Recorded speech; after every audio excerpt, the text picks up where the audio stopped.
Friends, welcome to invention classes. आप सभी का हार्दिक अभिनंदन। मैं दीपक शर्मा आप सभी को साथी के क्लास साथी का अध्ययन करा रहा हूं। हमने पूर्व वाली क्लास के अंतर्गत आप सभी को अंतिम बिंदु पर यह बताया था, जो हमारा जो पंचम अध्याय चल रहा था संगणना प्रतिदर्श अनुसंधान, जो हमारा समाप्त हो चुका था। आज वो घड़ी आ चुकी है जो सभी विद्यार्थियों का इंतजार रहता है अध्याय के अंतिम बिंदु पर, अर्थात प्रश्नावलियों का। पंचम अध्याय संपूर्ण हो जाने के बाद हम सभी विद्यार्थी अपना अपना आकलन करेंगे कि हमने कितना अध्ययन किया कितना नहीं किया है। तो आज की हमारी पंचम प्रश्नावली चलेगी सांख्यिकी प्रश्नावली नंबर 5। ठीक है बच्चों, सभी विद्यार्थी हेडिंग डाल लीजिएगा। 5वां चैप्टर जिसका नाम हमारा था संगणना एवं प्रतिदर्श अनुसंधान, उसी अनुसंधान के बारे में अध्ययन करेंगे। अध्याय पंचम संगणना एवं प्रतिदर्श अनुसंधान, संगणना एवं प्रतिदर्श अनुसंधान पंचम अध्याय हमारा। सभी विद्यार्थियों को अवगत तो होगा इस तथ्य से। चलिए प्रश्नावलियों का अध्ययन करेंगे। प्रश्नावली नंबर 5, प्रश्नावली सांख्यिकी प्रश्नावली कर लेते हैं सभी विद्यार्थी। सांख्यिकी प्रश्नावली नंबर 5, सांख्यिकी प्रश्नावली 5 प्रश्नावली अध्ययन करेंगे। आप तक जितने आपने अब तक क्या पढ़ा है, कितनी जानकारी आप लोगों ने प्राप्त की है, उसी जानकारी के बारे में प्राप्त किया जाएगा। प्रश्नावली का अध्ययन करने से पहले आप सभी को बता दो, हमारे चैनल को लाइक कीजिएगा, सब्सक्राइब कीजिएगा और बेल आइकन बटन को अवश्य दबाइएगा। ठीक है बच्चों, प्रश्नावली अच्छी लग रही है तो कमेंट के माध्यम से हमें अवश्य बताइएगा सब प्रश्नावली बहुत अच्छी लग रही है। प्रथम क्वेश्चन, प्रथम आते सबसे पहले आपको क्वेश्चन प्रश्न लिख देता हूं मैं, जितने हमारी बोर्ड शीट के ऊपर आ जाएंगे उतने, तब तक आप ट्यूशन जानकारी प्राप्त करना चाहिए। ठीक है बच्चों, अपने स्वयं का आकलन करते रहना। प्रश्न नंबर फर्स्ट है हमारा, निम्न में से अनुसंधान की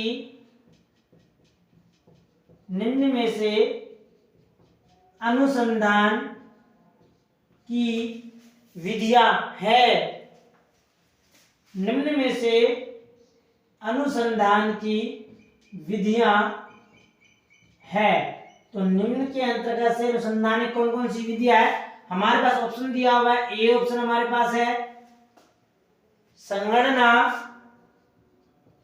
ए ऑप्शन क्या दिया है बच्चों, संगणना विधि। बी ऑप्शन हमारे पास दिया हुआ है प्रतिदर्श विधि,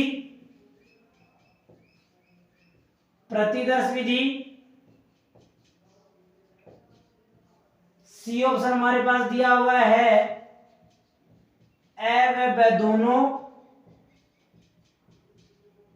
और डी ऑप्शन हमारे पास दिया हुआ है बच्चों आगमन विधि।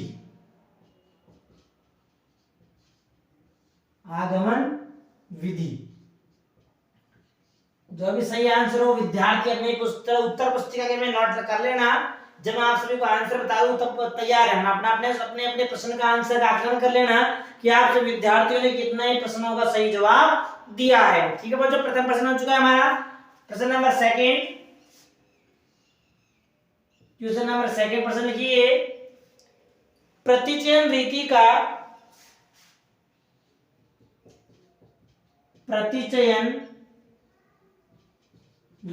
का एक प्रकार है। तो प्रतिचयन रीति का प्रकार कौन सा है? ए ऑप्शन हमारे पास दिया हुआ है संगणना, बी ऑप्शन हमारे पास दिया हुआ है दैव प्रतिचयन, संगणना नहीं सहसंबंध दिया रखा है यहाँ पर। ठीक है बच्चों, सहसंबंध वैसे हम कुछ भी डाल लिख सकते हैं, नहीं आंसर उससे मिलता हुआ नहीं। ठीक है बच्चों, बी ऑप्शन दिया हुआ हमारा दैव प्रतिचयन, सी ऑप्शन हमारे पास दिया हुआ है बच्चों प्रमाप, स्टैंडर्ड डेविएशन कहने का तात्पर्य है प्रमाप विचलन, और डी ऑप्शन दिया हुआ हमारे पास कोई नहीं, कोई नहीं। इसका जो भी आंसर आप टिक लगा लेना, अच्छा लगे तो कमेंट के माध्यम से बताना, प्रश्नावली आपको सही लग रही है कि आपके स्वयं का आकलन हो रहा है, आपको पता ना हमें कमेंट के माध्यम से। प्रश्न नंबर 3 लिखिए, एक समूह की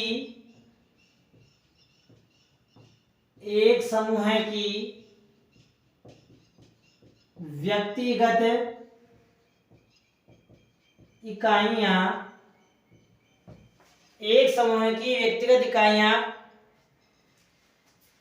लगातार बदलती रहती है, यानी परिवर्तित होती रहती है, लेकिन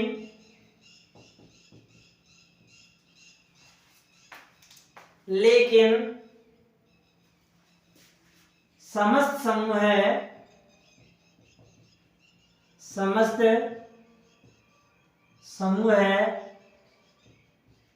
धीरे धीरे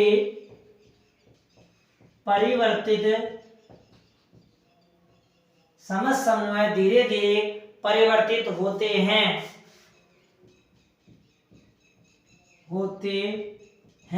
यह कथन किसने कहा था? यह कथन संबंधित है, यह कथन संबंधित है। किससे संबंधित है? हमारे पास ऑप्शन दिए हुए हैं बच्चों। प्रथम ऑप्शन दिया हुआ है हमारे पास सांख्यिकी नियमितता का नियम, प्रथम ऑप्शन हमारे पास सांख्यिकी नियमितता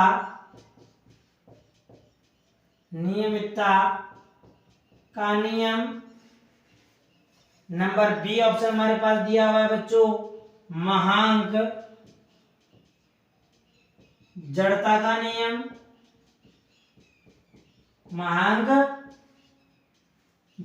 नियम, सी ऑप्शन हमारे पास दिया हुआ है मिश्रित प्रतिचयन का नियम,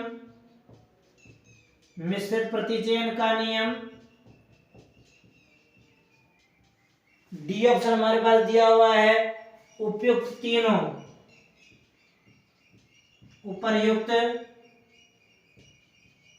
तीनों तत्व में ए और बी और सी। जो भी आपका आंसर हो यहाँ उत्तर क्लिक करना, यहाँ लिखना है।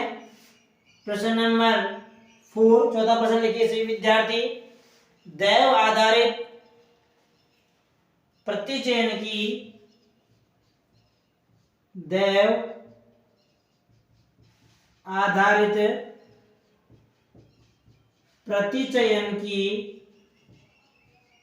रीति कहलाती है। दैव आधार पर प्रतिचयन जो रीति है उसे क्या कहा जाता है? ऑप्शन हमारे पास दिया है, ए ऑप्शन हमारे पास दिया गया है सविचार प्रतिचयन रीति, सविचार प्रतिचयन, बी ऑप्शन दिया हमारे पास मिश्रित प्रतिचयन रीति, सी ऑप्शन दिया हमारे पास दैव निर्देशन, स्तरित कर लो, ठीक है, स्तरित प्रतिचयन, और डी हमारे पास दिया हुआ है बच्चों दैव प्रतिचयन। डी ऑप्शन क्या है? दैव प्रतिचयन। इनमें जो भी सही आंसर टिक लगा लेना। प्रश्न नंबर 5 पांचवा प्रश्न लिखिए सभी विद्यार्थी, समग्र की सभी इकाइयों का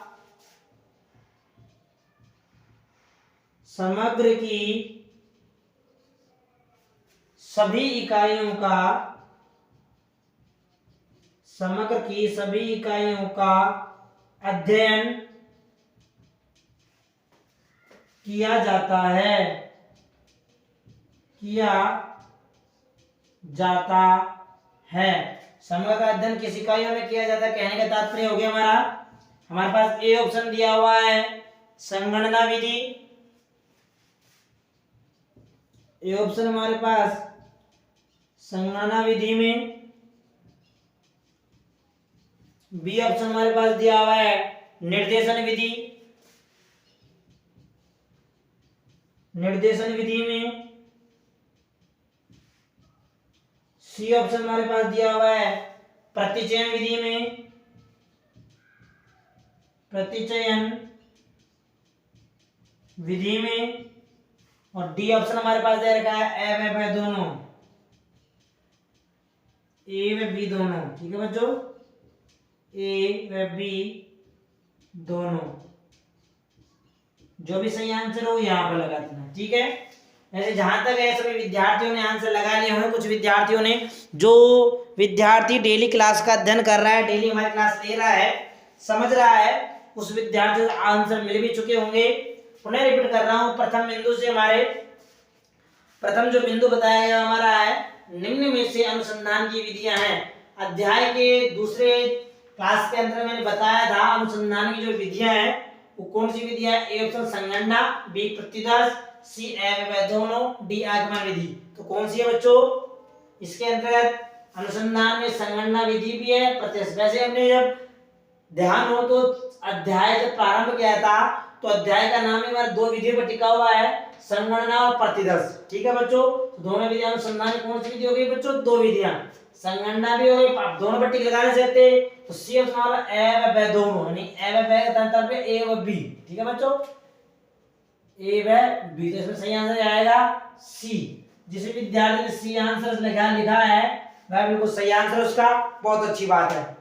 दूसरा प्रश्न हमारा, प्रतिचयन रीति का एक प्रकार है। तो प्रतिचयन किस रीति का प्रकार बच्चों, सहसंबंध रीति का, दैव प्रतिचयन रीति का, प्रमाणचयन की रीति का, या कोई नहीं।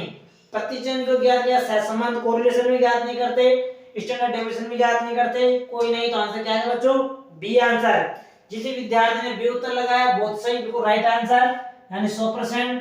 कहने का तात्पर्य है सही बिंदु की ओर, सही दिशा की ओर केंद्रित हो रहा है, सही दिशा की ओर अग्रसर हो रहा है। तीसरा प्रश्न हमारा है, एक समूह की व्यक्तिगत इकाइयां लगातार परिवर्तित रहती है। क्या रहती है बच्चों, परिवर्तित रहती है, लेकिन समस्त समूह की धीरे धीरे परिवर्तित होती है या होते हैं, समस्त समूह धीरे परिवर्तित होते हैं। यह कथन संबंधित है कौन से नियम से। यहाँ नियम पूछना चाहता है कि ये जो पंक्ति दी हुई है, जो ये लाइन दी गई है, ये किस नियम के अंदर आधारित है। ए ऑप्शन हमारे पास था सांख्यिकी नियमितता का नियम, बी ऑप्शन हमारा महान की जड़ता का नियम, सी ऑप्शन हमारा मिश्रित प्रतिचयन का नियम, और डी ऑप्शन हमारे पास दिया हुआ है बच्चों उपयुक्त तीनों।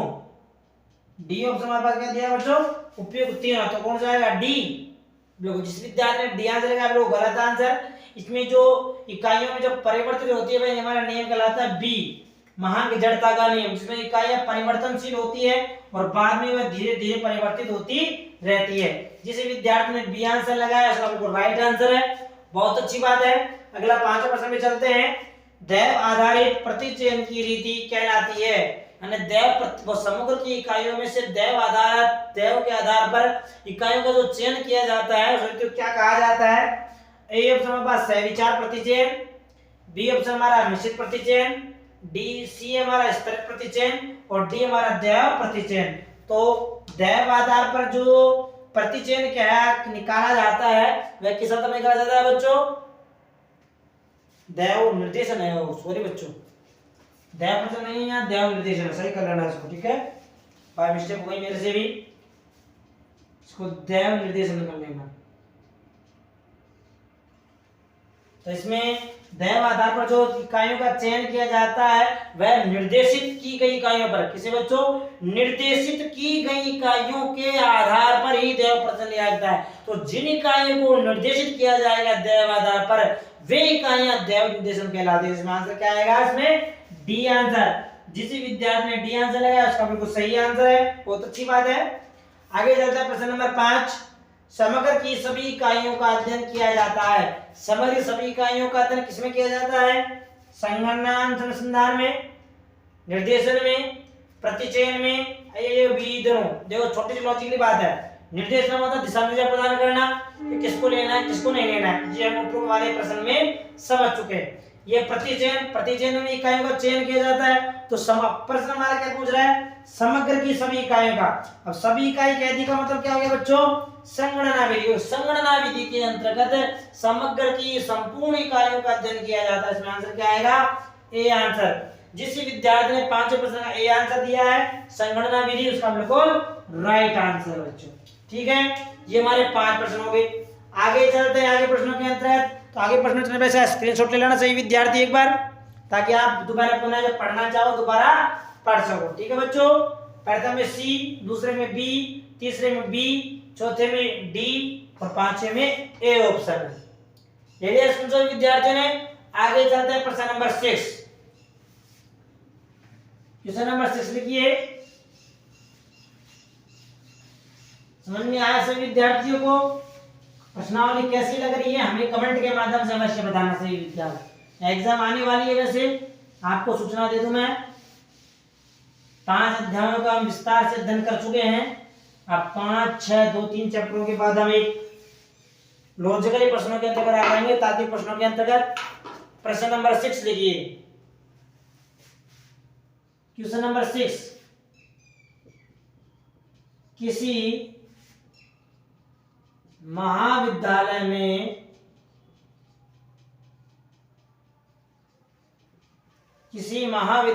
में 4000 छात्रों की संख्या 4000 छात्रों की संख्या किस प्रकार का समग्र है?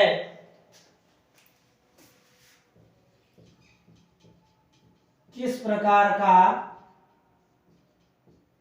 समग्र है? तो किस प्रकार समग्र मानी गई है? हमारे पास ऑप्शन दिए हुए हैं, सभी विद्यार्थी लिखते रहना मेरे साथ साथ। ए ऑप्शन हमारे पास दिया हुआ है वास्तविक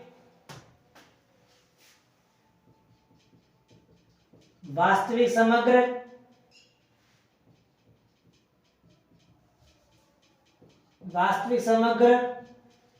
बी ऑप्शन हमारे पास दिया हुआ है काल्पनिक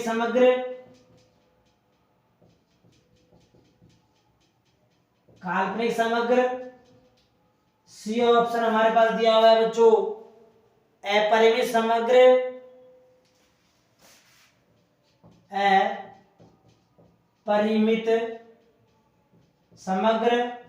और डी ऑप्शन हमारे पास दिया हुआ है परिमित समग्र। जो भी इसका आंसर हो सभी विद्यार्थी लगा लेना, ये लो। ठीक है, अपने उत्तर पुस्तिका में या कमेंट के माध्यम से में उत्तर दे सकते हो आप। ठीक है, क्वेश्चन नंबर 7, किसी विद्यार्थी को किसी प्रश्न में कोई समस्या हो तो कमेंट के माध्यम से अवश्य पूछ लीजिएगा। ठीक है बच्चों, और बेल आइकन बटन को अवश्य क्लिक करना ताकि आपको नेक्स्ट नोटिफिकेशन तुरंत प्राप्त होता रहे। क्वेश्चन नंबर 7 लिखिए। प्रश्न नंबर 7 आकाश में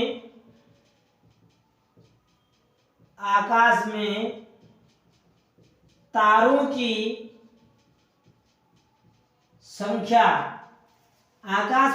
की संख्या किस प्रकार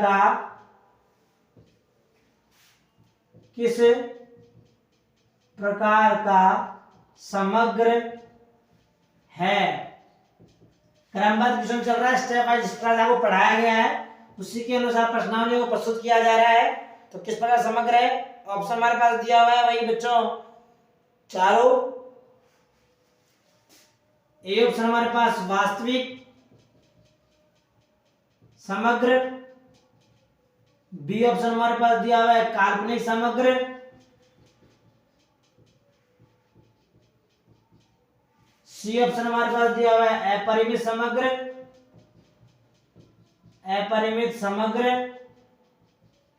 डी ऑप्शन हमारे पास दिया गया बच्चों परिमित समग्र। डी ऑप्शन क्या है? परिमित समग्र। क्वेश्चन नंबर 8 लिखिए। 8वां प्रश्न क्या कह रहा है हमसे? समग्र की संपूर्ण इकाइयों का अध्ययन किस अनुसंधान में किया जाता है? ये हम लिख चुके हैं। तो अगला प्रश्न लिख लीजिए, 9वां प्रश्न, सॉरी 8वां प्रश्न लिखिए। प्रतिदर्श सांख्यिकी, प्रतिदर्श सांख्यिकी मापों को, प्रतिदर्श सांख्यिकी मापों को क्या कहते हैं? क्या कहते हैं? ऑप्शन हमारे पास दिया हुआ है। ए ऑप्शन हमारे पास है बच्चों प्राचल, डी ऑप्शन दिया हुआ है, बी ऑप्शन हमारे पास अनुसंधान। बहुत अच्छा प्रश्न है, छोटा प्रश्न है, शायद कुछ विद्यार्थियों को समझ में आ भी आए नहीं भी आए। सी ऑप्शन है प्रतिदर्शज, प्रतिदर्शज। और डी ऑप्शन हमारे पास दिया हुआ है बच्चों वह हमारा समग्र। डी ऑप्शन क्या है बच्चों? समग्र। जो भी राइट आंसर हो यहाँ बताते रहना हमें, और आप कमेंट के माध्यम अवगत कर सकते हो। ठीक है बच्चों। प्रश्न नंबर 9 वाला प्रश्न लिखिए। 9 वाला प्रश्न क्या कह रहा है?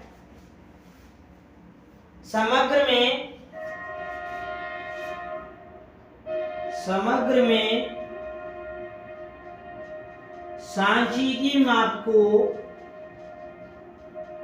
सांख्यिकी माप को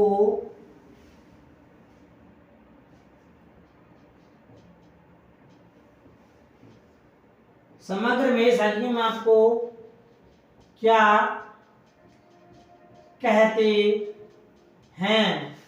वही प्रश्न, ये ऑप्शन हमारे पास वही प्राचल,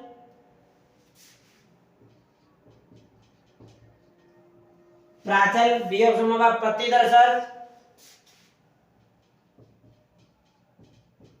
प्रतिदर्शज। सी ऑप्शन हमारे पास संगणना, और डी ऑप्शन दिया गया हमारे पास समग्र। जो भी राइट आंसर हो हमें से बताइएगा। प्रश्न नंबर 10 लिखिए। 10 प्रश्न क्या है? 10 प्रश्न क्या कह रहा है?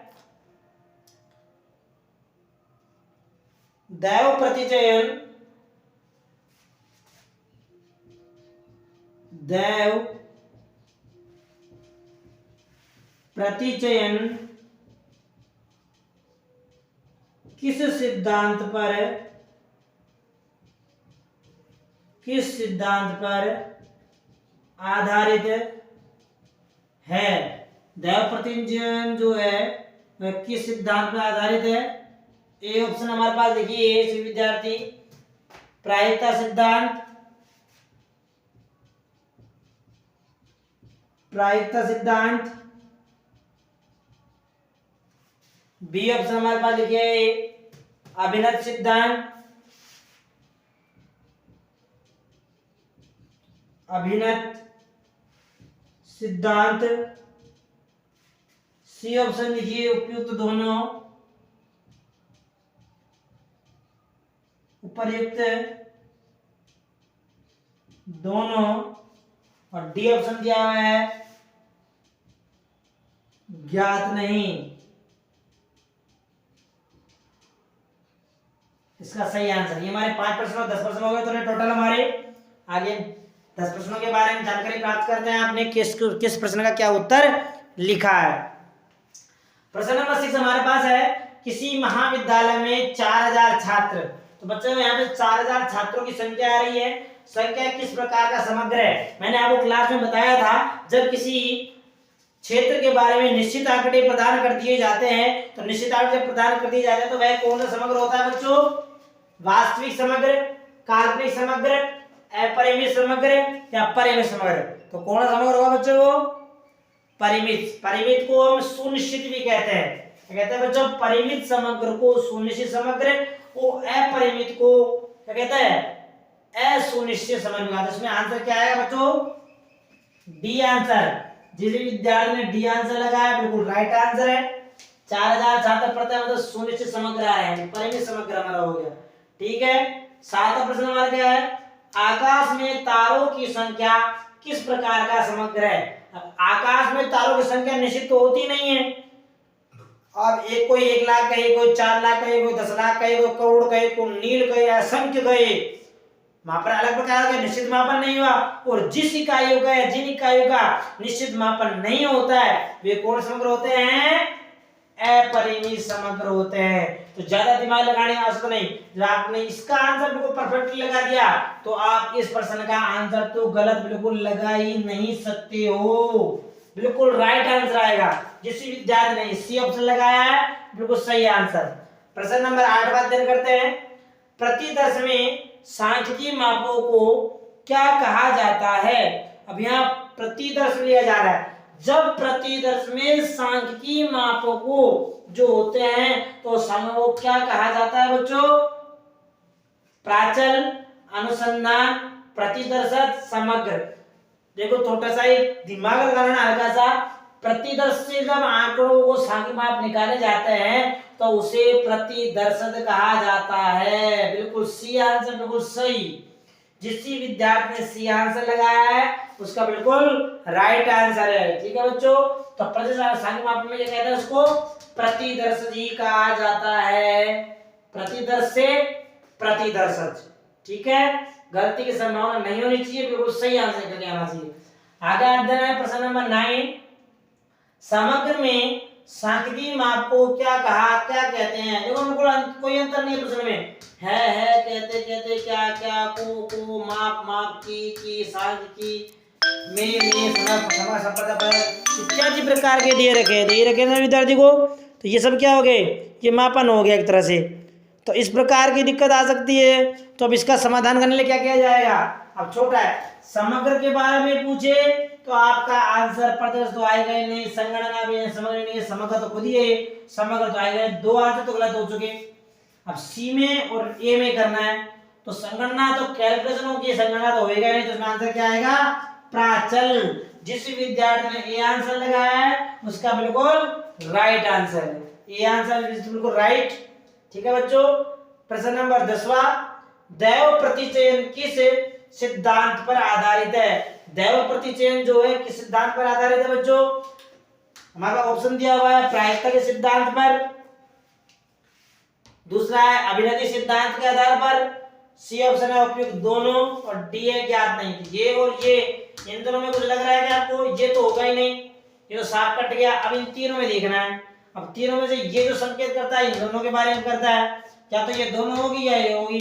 और जब दैव प्रतिचयन लिया जाता है, हमने जब विधि के बारे में अध्ययन किया था, जब मैंने आपको बताया था कि दैव प्रतिचयन जो ज्ञात किया जाता है, दैव प्रतिचयन प्रायिकता सिद्धांत पर आधारित होता है। राइट आंसर है ए। जिस विद्यार्थी ने ए आंसर लगाया उसका बिल्कुल सही जवाब है। ठीक है बच्चों, ये हमारे हो गए 10%। आगे अध्ययन करते हैं 11% के बारे में। 11 लिखने पहले इसका स्क्रीनशॉट लेना सही विद्यार्थी। आगे अध्ययन करते हैं 11% के बारे में। ठीक है, कुछ समझ में नहीं आ रहा हो, कुछ पूछना हो तो कमेंट के माध्यम से आप अवश्य पूछ सकते हो। आप उत्तर के जवाब भी दे सकते हो कि अब जो प्रश्न नंबर 6 लिखाया था उसका आंसर आपने डी गलत लगाया, सी आएगा, तो उसके बारे में आपको डिफाइन किया जाएगा आगे आने वाली क्लास के अंतर्गत। लेकिन पूछना समय से, समय के बाद पूछोगे तो बता तो दूंगा, लेकिन कोई ये समझ नहीं, लेकिन कोई दिक्कत वाली बात नहीं, पूछ सकते हो आप, स्वतंत्र हो उस चीज के लिए। स्क्रीनशॉट। आगे देखते हैं प्रश्न नंबर 11 नंबर 11 प्रश्न क्या है हमारा। चलिए, जो विद्यार्थी इन सभी प्रश्नों के उत्तर सही सही लगा रहा है वह स्वयं का आकलन कर सकता है कि वह विद्यार्थी सही प्रकार से पढ़ाई कर रहा है, उसे समझ में आ रहा है। और जो समझ में, जो विद्यार्थी गलत दे रहे हैं वो स्वयं का आकलन कर लीजिएगा। समापन के हम थोड़े में हमें थोड़ा और अधिक पढ़ने की अधिक आवश्यकता है। प्रश्न नंबर 11 प्रश्न लिखिए, एक प्रतिचयन को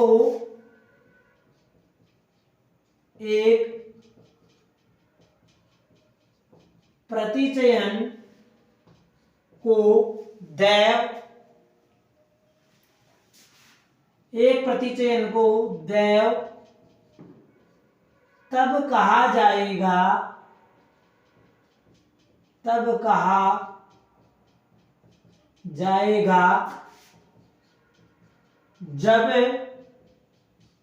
प्रत्येक एक इकाई होती है, तो जब प्रत्येक संभावित प्रतिदर्श, जब प्रत्येक संभावित प्रतिदर्श होंगे वे हमारे समस्त मदों के समूह होंगे। क्या होंगे बच्चों? मदों के समूह है। शायद आप समझ चुके होंगे विद्यार्थी मैं क्या पूछना चाहता हूं कि चुने जाने की संभावना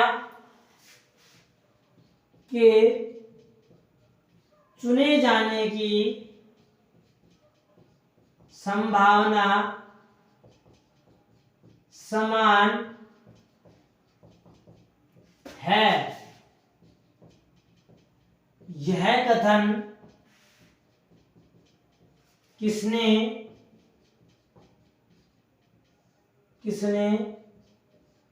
कहा है?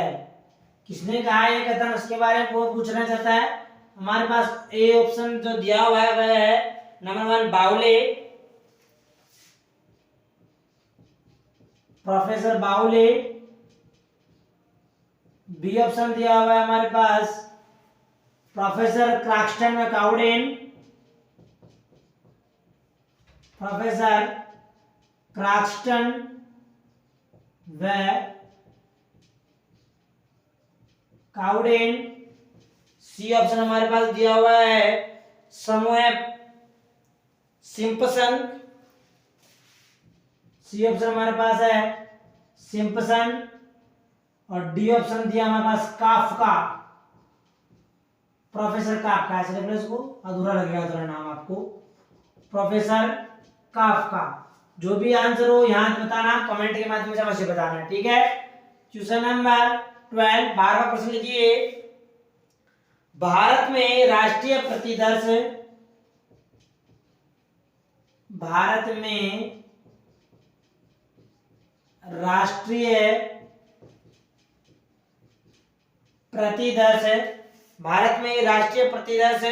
सर्वेक्षण संगठन, ये प्रश्न कई बार आ चुका है बच्चों, ध्यान रखना।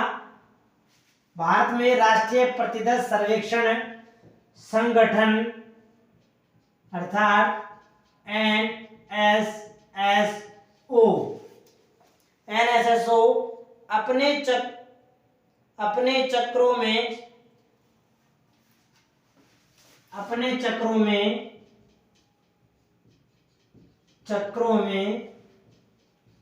किस विधि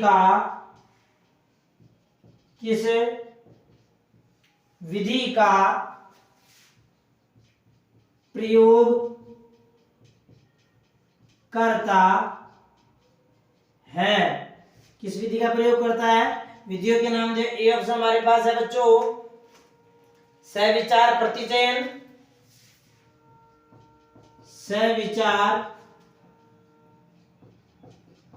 प्रतिचयन।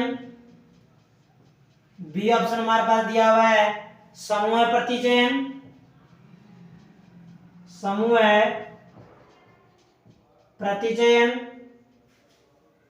सी ऑप्शन हमारे पास दिया हुआ है बहु स्तरीय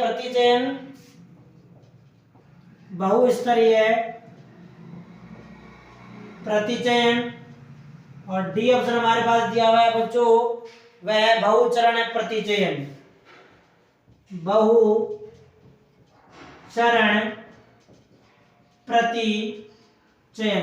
जो भी सही आंसर हो कमेंट के माध्यम से हमारे बॉक्स के अंदर आप बताइएगा, ठीक है बच्चों। प्रश्न नंबर 13 प्रश्न लिखिए।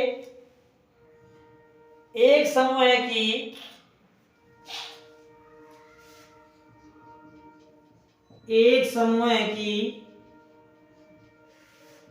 व्यक्तिगत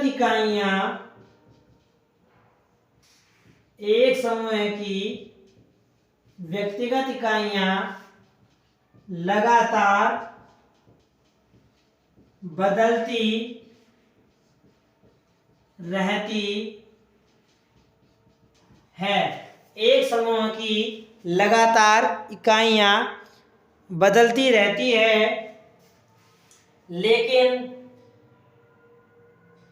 समस्त समूह है, लेकिन समस्त समूह धीरे धीरे परिवर्तित होते हैं, धीरे धीरे परिवर्तित होते हैं। यह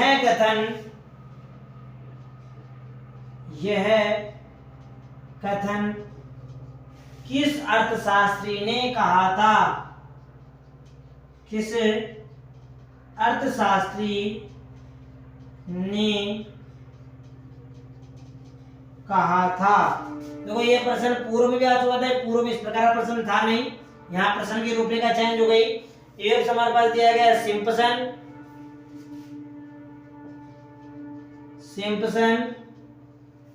बी ऑप्शन हमारे पास दिया हुआ है काफ्का, सी ऑप्शन हमारे पास दिया हुआ है एंडरसन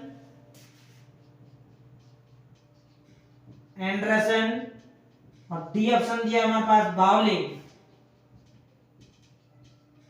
प्रोफेसर बावले। जो भी सही आंसर हो बॉक्स में बताइएगा। क्वेश्चन नंबर 14, किसी घटना के घटित होने की प्रायिकता, किसी घटना के घटित होने की, किसी घटना के घटित होने की प्रायिकता क्या, प्रायिकता का सूत्र क्या है? ऑप्शन हमारे पास दिया हुआ है m upon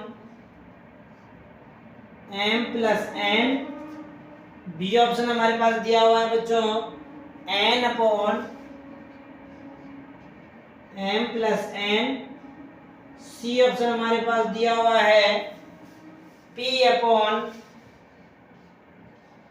m plus n और डी हमारे पास दिया हुआ है m upon m minus n। जो भी सही आंसर हो कमेंट के माध्यम से और इस बॉक्स के माध्यम से अवश्य बताना, ठीक है। पुनः प्रश्न नंबर 11 पे चलते हैं। जो भी आंसर हो बताना विद्यार्थी। 11 प्रश्न हमारा, एक प्रतिचयन को दैव तब कहा जाएगा जब प्रत्येक संभावित प्रत्याश मदों का समय के चुने जाने की संभावना समान है। तो यह कथन किसने कहा था? ऑप्शन हमारे पास दिया हुआ है professor Bowley, Craxton, McAuden, Simpson, professor Kafka. Right answer is the क्या बच्चों? सिम्पसन नहीं, right answer is the professor Bowley. B answer is the right. जिस विद्यार्थी ने बी ऑप्शन दिया है उसका बिल्कुल राइट आंसर है। शाबाश, बहुत अच्छा बेटा, इसी प्रकार से प्रयास करते रहना। प्रश्न नंबर 12 है, भारत में राष्ट्रीय प्रतिदर्श सर्वेक्षण संगठन अर्थात एनएसएसओ, ये प्रश्न कई बार आ चुका है, मुझे ध्यान रख लेना, अपने चक्रों में किस विधि का प्रयोग करता है? एनएसएसओ संगठन ऑर्गेनाइजेशन है, यह चक्र में किस विधि के द्वारा आंकड़ों का चयन करता है, चयन करता है? ए ऑप्शन सहविचार प्रतिचयन विधि के द्वारा, बी ऑप्शन है समूह प्रतिचयन विधि के द्वारा, सी ऑप्शन है बहुस्तरीय प्रतिचयन विधि के द्वारा और डी मतलब बहुचरण प्रतिचयन विधि के द्वारा। तो right answer is the D, नहीं, राइट आंसर इज द सी। जिस विद्यार्थी ने सी आंसर लगाया है उसका बिल्कुल राइट आंसर, बहुत अच्छा। अगला प्रश्न है प्रश्न नंबर 13, एक समूह की व्यक्तिगत इकाइयां लगातार बदलती रहती है अर्थात परिवर्तित होती रहती है, लेकिन समस्त समूह धीरे धीरे परिवर्तित होते हैं। तो यह कथन किस अर्थशास्त्री ने कहा था? Professor Simpson, professor Kafka, professor Anderson, professor बाउले। काफ्का ने कहा नहीं था, सिम्पसन ने भी कहा था। एंडरसन हमारे इस अध्याय में एंडरसन का तो नाम ही नहीं आया। तो नाम क्या है बच्चों? D, right answer is the D. जिसने विद्यार्थी ने बाउले का नाम लगाया उसका बिल्कुल सही आंसर। अंतिम प्रश्न क्वेश्चन नंबर 14, किसी घटना के घटित होने की प्रायिकता का सूत्र क्या होगा? प्रायिकता ज्ञात करना सूत्र क्या है बताइए?